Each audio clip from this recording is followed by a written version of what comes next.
Shalom, sukacita dapat berjumpa kembali di dalam program Bible Study online CK7 yang akan menambah wawasan pengertian kita akan firman Allah. Walaupun disampaikan dengan sederhana, mudah dimengerti, dan biarlah itu menjadikan iman kita semakin bertumbuh, kuat, dan kita disebut sebagai orang-orang yang mencintai kebenaran firman Tuhan. Nah, Bapak Ibu saudara sekalian, kita akan melanjutkan pembelajaran kita dari kitab Bilangan pasal yang ke-33. Bilangan pasal 33 ini menceritakan tentang tempat-tempat persinggahan mana saja yang dilakukan oleh bangsa Israel selama mereka berjalan di padang gurun.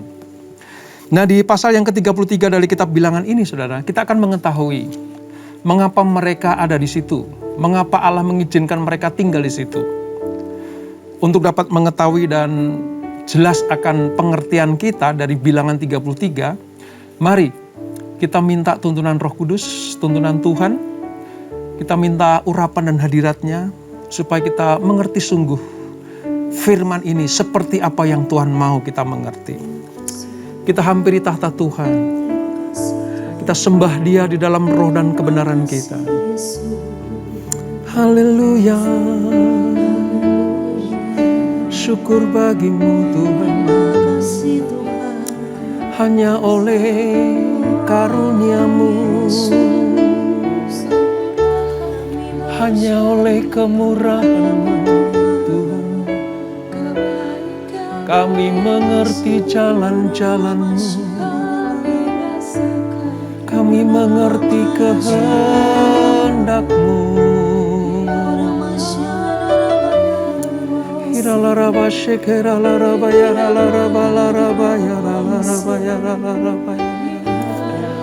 Kami datang menghampiri-Mu Tuhan. Layakkan kami, layakkan kami, layakkan kami. Karena kemurahan Tuhan ku ada sampai hari ini. Oleh karena kebaikan Tuhan, janji-Mu terjadi bagiku. Oleh karena kemurahan Tuhan ku ada sampai hari ini. Oleh karena kebaikan Tuhan, janji-Mu terjadi bagiku. Aku percaya berkat-Mu atasku melimpah, kebajikan, kemurahan selalu mengikutiku. Ku puji, ku sembah Kau Tuhan. Ya Tuhan, semua karena kemurahan-Mu Tuhan. Oleh karena kemurahan Tuhan ku ada sampai hari ini.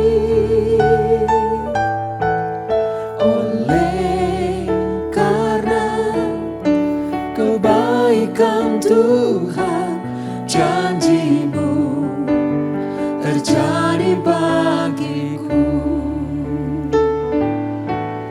Oleh karena kemurahan Tuhan ku ada sampai hari ini. Oleh karena kebaikan Tuhan, janji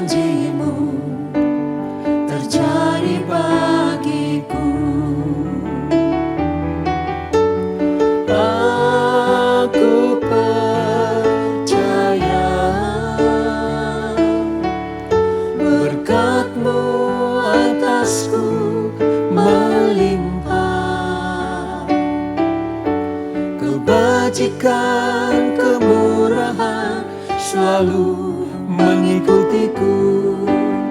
Ku puji, ku sembah Kau Tuhan. Aku percaya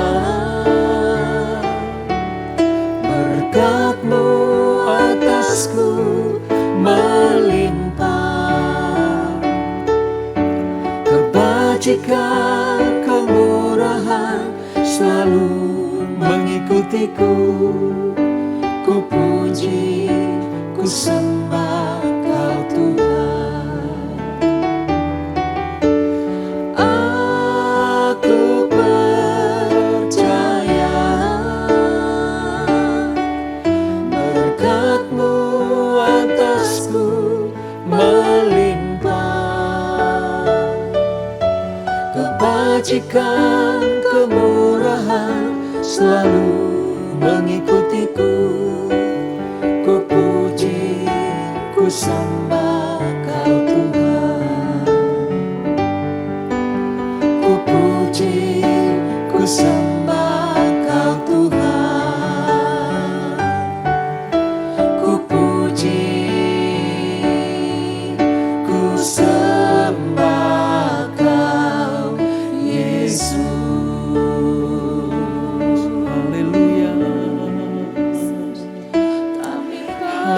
Percaya padamu, Yesus. Kristamu sempurna bagi Kami sembah Engkau Tuhan. Kami puji Engkau setiap waktu. Kami tinggikan nama-Mu Yesus. Sebab Tuhan baik, sebab Tuhan baik. Dimanapun kami berada,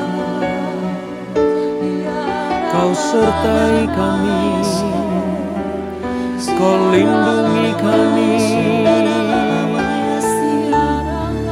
Kau jagai kami Tuhan, seperti biji matamu.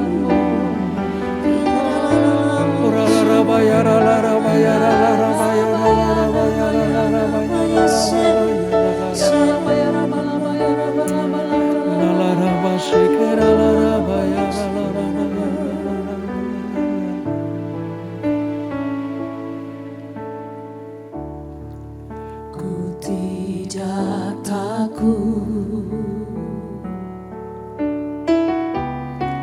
sebab Kau besertaku.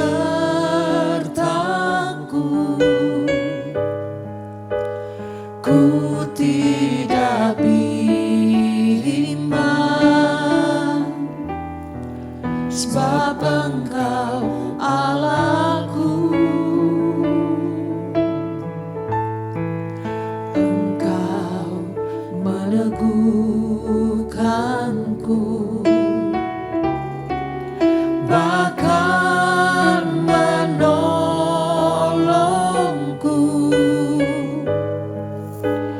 Kau batu karangku, Yesus Tuhan.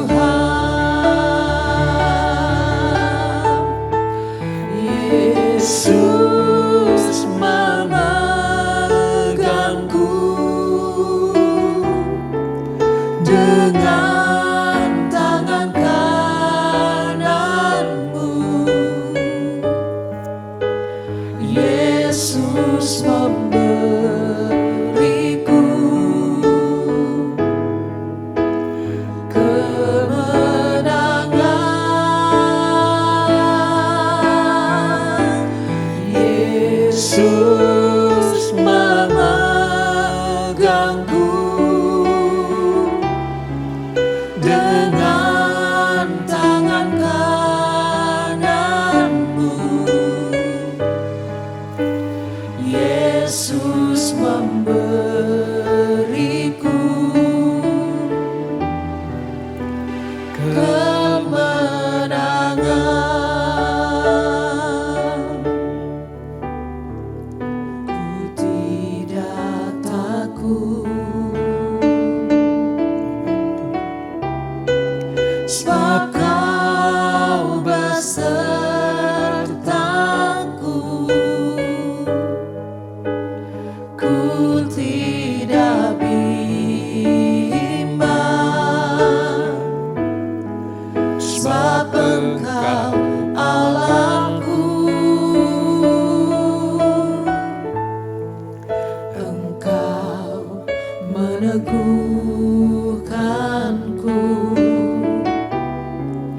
bahkan menolongku.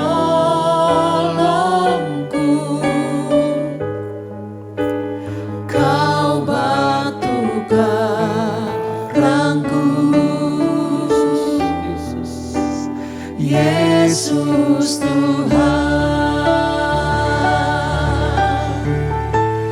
Yesus memegangku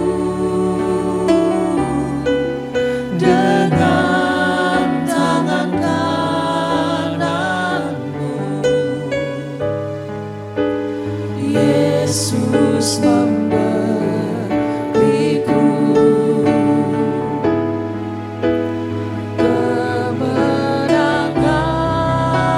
Yesus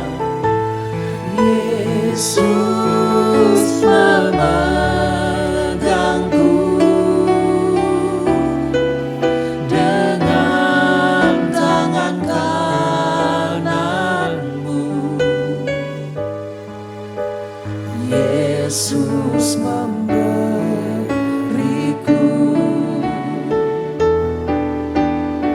kemenangan.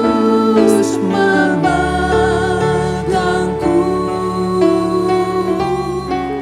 dengan tangan kananmu. Yesus memberiku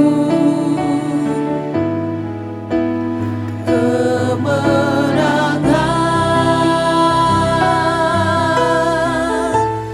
Yesus memegangku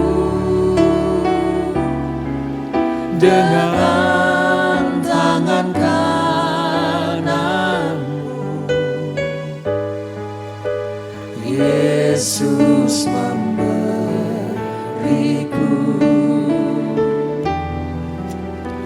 kemenangan.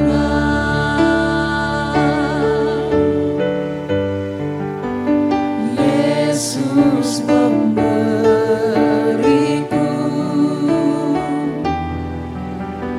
kemenangan.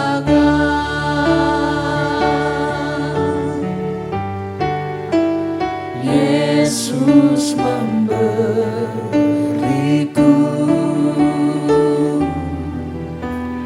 kemenangan. Amin, amin Tuhan. Hanya Engkau Tuhan Yesus yang memberikan kami kemenangan demi kemenangan. Ketika kami menaklukkan, mengalahkan para musuh kami. Bahkan Engkau juga memberikan kemenangan buat kami semuanya. Ketika kami menantikan, menunggu atas penggenapan janji-janji-Mu. Terima kasih Bapa, terima kasih Tuhan Yesus, terima kasih Roh Kudus untuk lawatan-Mu buat kami semuanya. Sebentar kami akan melanjutkan pembelajaran kami dari Bilangan pasal 33. Mari Tuhan, nyatakan isi hati-Mu, nyatakan kehendak-Mu. Ketika kami membaca, merenungkan, dan kami bersiap untuk melakukan setiap firman-Mu, biarlah Roh Kudus yang menerjemahkan, Roh Kudus yang menuntun, supaya kami tidak salah melangkah. Urapi kami Tuhan, urapi hamba-Mu menyampaikan kebenaran firman ini. Di dalam nama Yesus, mari yang siap belajar firman Tuhan sama-sama kita katakan, amin, amin. Mari kita buka Bilangan pasal 33, saudara. Bilangan pasal 33 ini berbicara tentang tempat-tempat persinggahan orang Israel, sementara mereka beringsut maju untuk semakin mendekati tanah Kanaan. Selepas mereka keluar dari Mesir, Allah izinkan mereka di padang gurun, dan tempat-tempat atau kota-kota tempat persinggahan mereka itu tercatat di dalam Bilangan pasal 33 ini. Lalu nanti juga dalam perikop yang kedua dinyatakan apa yang harus dilakukan sesudah tanah Kanaan direbut. Jadi pesan Tuhan kepada bangsa Israel generasi kedua. Sebelum mereka masuk ke tanah perjanjian atau tanah Kanaan, mereka harus mengikuti arahan Tuhan. Bagaimana menduduki, bagaimana mengelola, bagaimana mereka beraktivitas di tanah yang direbut itu, yaitu tanah Kanaan. Saya akan pandu saudara untuk membaca dari ayat 1 sampai ayat yang ke-5 terlebih dahulu. Ayat 1 sampai 5 dari Bilangan pasal 33. Demikian firman Tuhan. Tempat-tempat persinggahan orang Israel di padang gurun. Inilah tempat-tempat persinggahan orang Israel setelah mereka keluar dari tanah Mesir. Pasukan demi pasukan di bawah pimpinan Musa dan Harun. Musa menuliskan perjalanan mereka dari tempat persinggahan ke tempat persinggahan sesuai dengan titah Tuhan. Dan inilah tempat-tempat persinggahan mereka dalam perjalanan mereka. Mereka berangkat dari Rameses. Ini wilayah Mesir, saudara. Rameses pada bulan pertama. Pada hari yang ke-15 bulan yang pertama itu, pada hari sesudah Paskah, berjalanlah orang Israel keluar oleh tangan yang dinaikkan di depan mata semua orang Mesir. Sementara orang Mesir sedang menguburkan orang-orang yang telah dibunuh Tuhan di antara mereka. Ingat itu, pembunuhan, kematian anak-anak sulung. Ya. Yakni semua anak sulung. Sebab Tuhan telah menjatuhkan hukuman-hukuman kepada para Allah mereka. Ayat 5. Berangkatlah orang Israel dari Rameses lalu berkemah di Sukot. Nah, di ayat berikutnya, ayat 6 sampai dengan ayatnya yang ke-49, saudara. Itu berbicara tentang kota-kota atau tempat-tempat yang disinggahi oleh bangsa Israel. Seperti yang kita baca tadi, bahwa Allah sudah membawa orang Israel keluar dari Mesir sampai ke perbatasan tanah perjanjian. Jadi ini sedikit lagi, saudara. Sedikit lagi. Meskipun mereka diwarnai dengan kegagalan, ya, orang Israel itu, ya, gagal mengikuti perintah Tuhan, ya, bersungut-sungut, tidak mengucap syukur, ya, itu di mata Tuhan gagal, saudara. Mereka juga pernah kekurangan air. Mereka juga pernah bosan makan makanan mana. Lalu bahaya yang senantiasa mengintai mereka oleh para musuh-musuh Israel. Namun, dari semuanya itu, Allah tetap setia kepada bangsa Israel. Kesetiaan Allah dinyatakan dengan apa, saudara? Mereka disertai Tuhan dari tempat persinggahan ke tempat persinggahan yang lain. Dari satu kota ke kota yang lain. Dari satu negeri ke negeri yang lain. Karena Allah berjanji akan memasukkan mereka ke tanah Kanaan atau tanah perjanjian. Nah, saudara, kalau kita melihat ke belakang sejenak, bangsa Israel diminta untuk melihat ke belakang sejenak. Ketika mereka ada di dalam persinggahan-persinggahan itu. Tujuannya apa, saudara? Dengan melihat ke belakang, dengan mengingat-ingat akan tempat yang Tuhan izinkan mereka singgah. Mengingat-ingat bagaimana tangan Tuhan yang terangkat itu menolong mereka.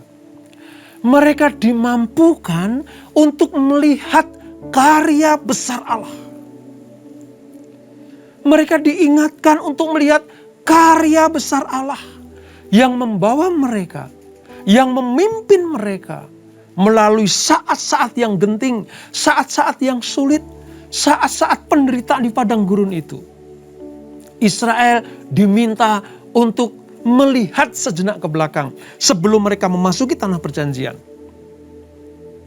Intinya begini, hei orang Israel, sebelum aku izinkan kau masuk ke tanah Kanaan, kau lihat ya, bagaimana peristiwa engkau keluar dari Mesir, sampai menjelang engkau masuk tanah perjanjian. Aku tetap setia, kata Tuhan. Aku tidak lalai menepati janjiku. Maka yang aku minta cuma satu. Lihatlah, percayalah, berharaplah, dan bergantunglah hanya kepada Allah yang membawa engkau keluar dari Mesir, masuk ke tanah perjanjian. Ini pesan Tuhan kepada bangsa Israel. Nah, kalau kita melihat, saudara, ya, ketika mereka keluar dari Mesir, Allah menuntun kapan mereka berjalan, kapan mereka berhenti, kapan mereka menghindari tempat itu, kapan mereka lurus jalannya, kapan berbelok ke kanan, kapan berbelok ke kiri. Saya mau katakan buat kita semuanya, seperti itulah Allah memimpin bangsa Israel. Allah juga memimpin hidup kita. Padang gurun ibaratnya kita sedang ada di dunia ini. Penuh kesulitan, penderitaan, ya, keluh kesah. Ada keringat yang tercurah untuk makan, untuk hidup, saudara. Ibarat padang gurun. Demikianlah Tuhan minta kepada kita. Jangan pernah tinggalkan kasih setia Tuhan. Jangan lari dari tangan Tuhan. Jangan lari dari rancangan Tuhan. Tuhan minta agar kita tetap bergantung kepada Allah, kepada aturan-aturannya, kepada kehendak Tuhan. Ini berarti bahwa kita harus memutuskan hubungan kita dengan bangsa-bangsa lain, dengan ilah-ilah lain. Ya, jangan sampai ilah-ilah yang ada di tempat-tempat persinggahan itu, jangan sampai berhala-berhala di tempat persinggahan itu mempengaruhi iman mereka kepada Allah Israel. Seperti kita, saudara. Ketika kita menjalani hidup ini, banyak tawaran-tawaran.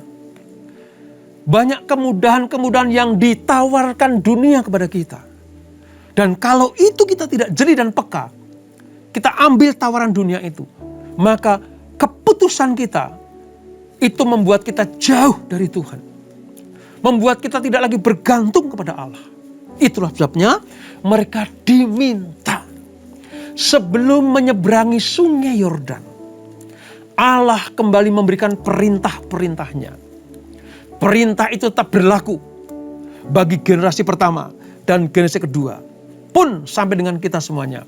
Bahwa sekali kita percaya kepada Allah yang benar itu, sekali kita percaya kepada Yesus Kristus Tuhan Allah kita, maka hanya kepadanya lah kita bergantung penuh kehidupan kita. Ini yang Tuhan mau, saudara. Sebab Allah tidak mau bangsa Israel berkompromi dengan bangsa-bangsa lain. Di tempat persinggahan-persinggahan itu, Allah memagari. Allah menjaga mereka. Jangan kalian sampai hidup sama seperti bangsa-bangsa di sekelilingmu. Taat dan tunduklah kepada aturan Tuhan secara total. Ya. Itulah mengapa sebabnya kita diminta untuk terus mata kita tertuju kepada Tuhan. Karena dialah yang menuntun kita.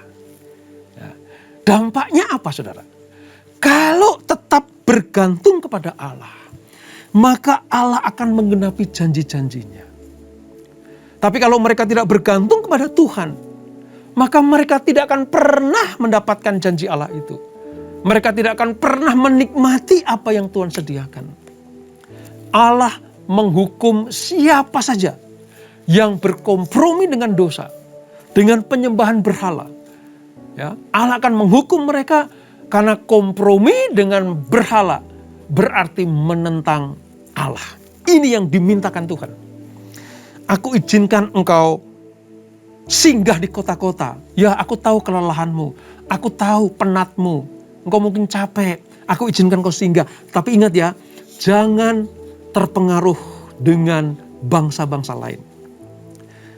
Sebab mereka dipersiapkan Tuhan. Untuk apa? Untuk masuk ke tanah perjanjian. Nanti di pasal-pasal berikutnya, saudara, Allah dengan tegas menyatakan, kalau aku memilih engkau menjadi umat kepunyaanku, aku hanya minta satu, engkau tetap bergantung penuh kepadaku. Ini maksudnya. Nah, perlu kita ingat sejenak, saudara, bahwa sewaktu orang Israel di padang gurun, mereka itu terpisah sepenuhnya dari semua bangsa lain. Dari semua bangsa lain. Hal ini supaya apa? Supaya menjauhkan mereka dari godaan pada penyembahan ilah lain. Dan mungkin ini salah satu hal tujuan mereka ada di padang gurun. Mereka seolah-olah, saudara, sedang dijemur Tuhan, dimurnikan Tuhan. Supaya mereka bukan hanya terbebas dari berhala-berhala Mesir yang selama 430 tahun tinggal di sana. Tapi mereka juga apa, saudara? Supaya mereka tidak terjangkiti oleh berhala-berhala bangsa-bangsa lain itu. Ini tujuan. Singgah dari kota ke kota. Semakin mendekati tanah perjanjian. Tapi pesan Tuhan cuma satu. Jangan terpengaruh dan tergoda dengan bujuk rayu bangsa-bangsa di mana engkau tinggal itu. Dan angkatan yang masuk ke tanah Kanaan akan menjadi orang yang terbebas dari kejahatan-kejahatan. Dilambangkan dengan apa? Menyeberang sungai Yordan. Ingat ya, nanti dalam pemimpinan Yosua, saudara, ada dua hal yang mereka terobos. Mereka kalahkan. Yang pertama, tembok Yeriko, mengalahkan kota Yeriko, dan menyeberangi sungai Yordan. Itu lambang apa? Lambang keluar dari Mesir, dari budak dosa, masuk ke tanah perjanjian, masuk ke kota kudus Allah. Mereka harus berjuang mengalahkan kedagingan mereka. Ini maksud Tuhan. Ini diperintahkan dengan keras, saudara. Untuk menghancurkan sehabis-habisnya semua sisa penyembahan berhala. Dan nanti pada akhirnya mereka tidak hanya menghalau penduduk negeri itu. Israel tidak hanya mengusir penduduk negeri itu. Tetapi mereka juga harus memusnahkan segala bukit-bukit pengorbanan mereka. Ini penting. Ini penting. Allah tidak selesai hanya mengeluarkan bangsa Israel dari Mesir, menjagai mereka di sepanjang padang gurun, lalu memasukkan mereka ke tanah Kanaan. Tidak selesai di situ. Allah mau apa, saudara?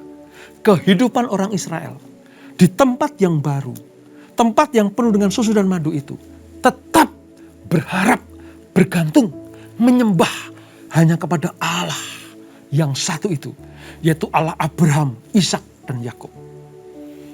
Ini peringatan Tuhan. Makanya tentang pengusiran penduduk, menghalau penduduk Kanaan, dan menghancurkan bukit-bukit pengorbanan, itu menjadi agenda utama Tuhan bagi bangsa Israel. Tujuannya jelas tadi, supaya mereka hanya fokus kepada Allah Abraham, Allah Ishak, Allah Yakub, yang kita kenal sekarang ini sebagai Tuhan Yesus Kristus. Ini maksudnya. Kalau mereka melakukan, maka Allah akan memberikan jaminan. Kalau mereka menghancurkan bukit-bukit pengorbanan, penyembahan berhala itu, Allah secara perlahan-lahan akan membuat mereka menikmati, memiliki sepenuhnya tanah yang dijanjikan itu.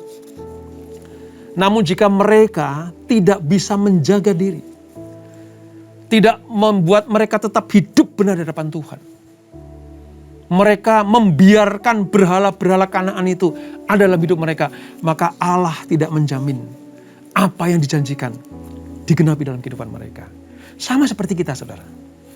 Setelah kita dilepaskan dari kuasa perbudakan iblis, mengaku Yesus sebagai Tuhan dan Juru Selamat, seketika kita dibawa Tuhan untuk dimurnikan, disentifikasi di padang gurun. Dan sepanjang kita disentifikasi, mata kita tetap tertuju kepada Allah. Kita singkirkan kehidupan lama kita.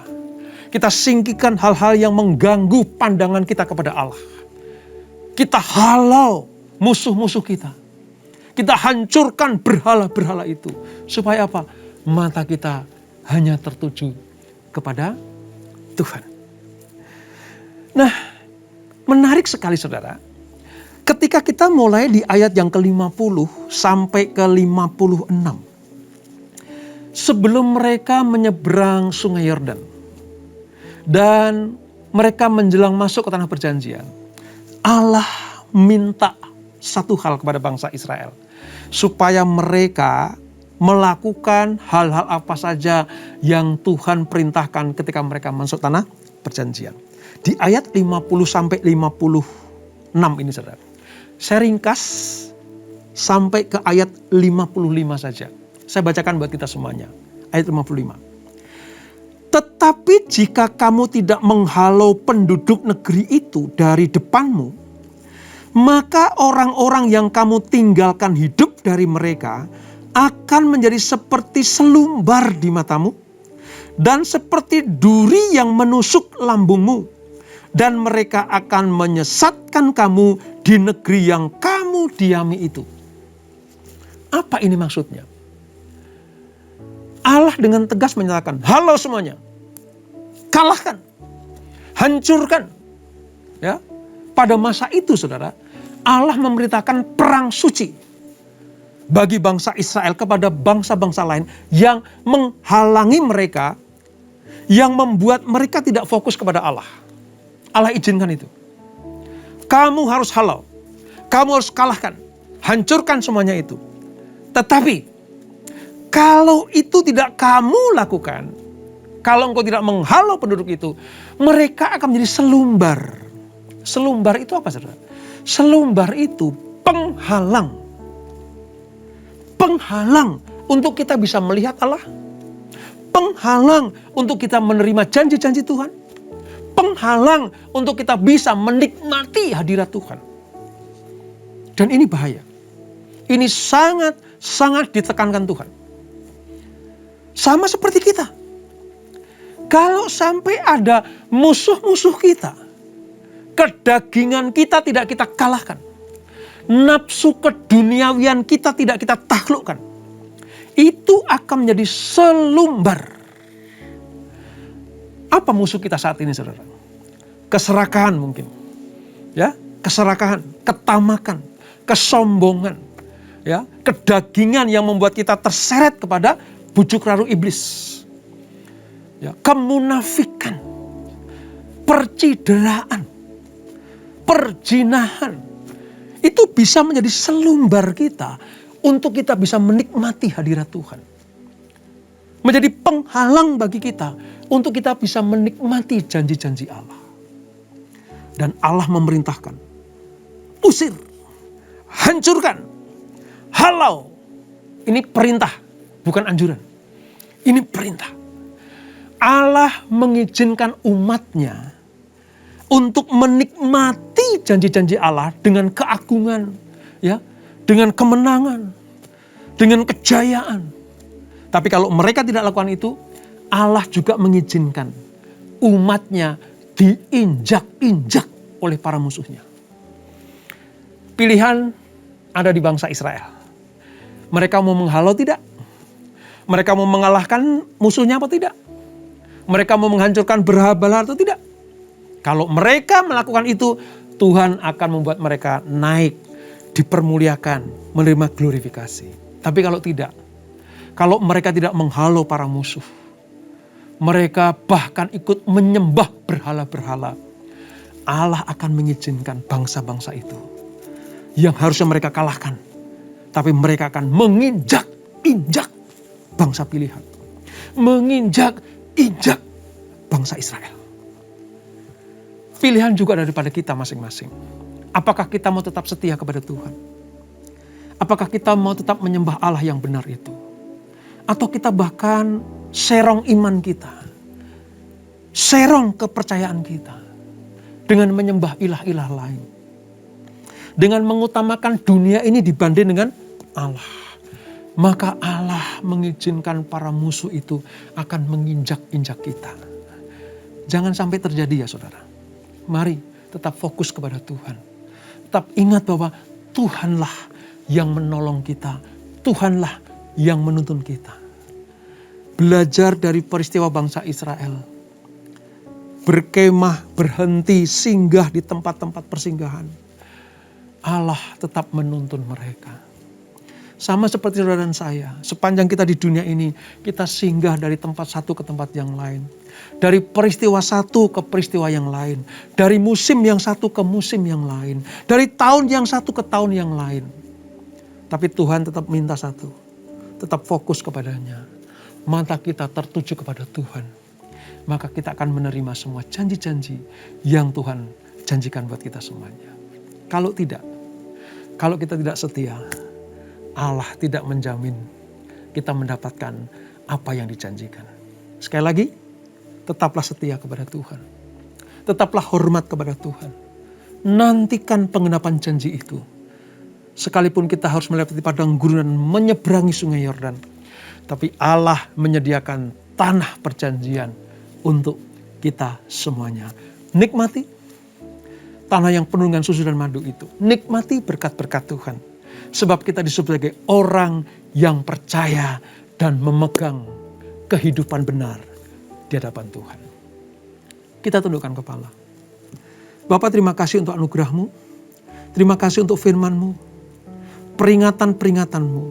Ya, peristiwa ini adalah bangsa Israel yang singgah dari kota ke kota, yang dijanjikan Tuhan untuk masuk ke tanah perjanjian.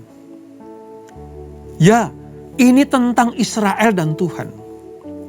Tapi ketika kami membaca firman-Mu, kami merenungkannya, semua titah Tuhan, semua aturan-aturan Tuhan, semua perintah Tuhan itu berlaku juga bagi generasi kami ini ya Tuhan.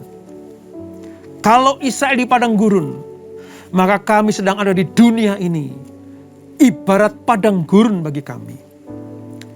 Ketika mereka keluar dari Mesir, seperti kami dibebaskan dari dosa-dosa kami oleh pengenalan dan firman Tuhan, yaitu Yesus Kristus yang menyelamatkan kami. Seperti bangsa Israel dijanjikan tanah Kanaan, demikianlah kami dijanjikan Tuhan Yerusalem yang baru, Kanaan yang baru, yang penuh dengan susu dan madu dan kehidupan kekal untuk kami nikmati. Tuhan berfirman dan berjanji akan menggenapi semua yang dijanjikan. Namun Tuhan juga minta bangsa Israel untuk tetap setia kepadanya. Demikianlah kami juga tetap setia kepada Tuhan, mengikuti arahan-arahan Tuhan, taat sepenuhnya kepada Tuhan. Maka kami akan mendapatkan semua janji-janji Allah itu. Terima kasih Bapa, terima kasih untuk firman-Mu. Berkati anak-anak-Mu, berkati kami semuanya, keluarga demi keluarga. Mereka yang sedang lelah letih di padang gurun kehidupan ini, kuatkan lutut mereka, kuatkan tangan mereka, kuatkan kaki mereka ya Tuhan. Supaya mereka mendapatkan kemenangan demi kemenangan. Selama mereka bergantung kepada Allah dan berpegang pada janji-janji Allah, maka Allah juga menjamin keselamatan di padang gurun kehidupan kami ini. Berkati keluarga, berkati suami, istri, anak-anak, berkati kami semuanya. Juga berkati gereja-Mu ya Tuhan. Supaya semakin hari gereja CK7 ini semakin berkenan kepada Tuhan. Terima kasih Bapa. Sebelum kami berpisah, kami siapkan hati kami terima berkat yang daripada-Mu. Kekasih-kekasih Kristus arahkan hatimu kepada Tuhan. Terimalah berkat kasih anugerah dari Allah Bapa yang berlimpah-limpah di dalam anaknya yang tunggal Tuhan Yesus Kristus. Dan persekutuan yang manis dalam Roh Kudus menyertai kita semuanya. Mulai saat ini sampai Maranatha. Tuhan Yesus datang untuk yang kedua kali. Menjemput kita semuanya. Bertemu di awan-awan yang permai. Menikmati kemuliaan. Kekal sampai selama-lamanya. Yang diberkati. Sama-sama kita katakan.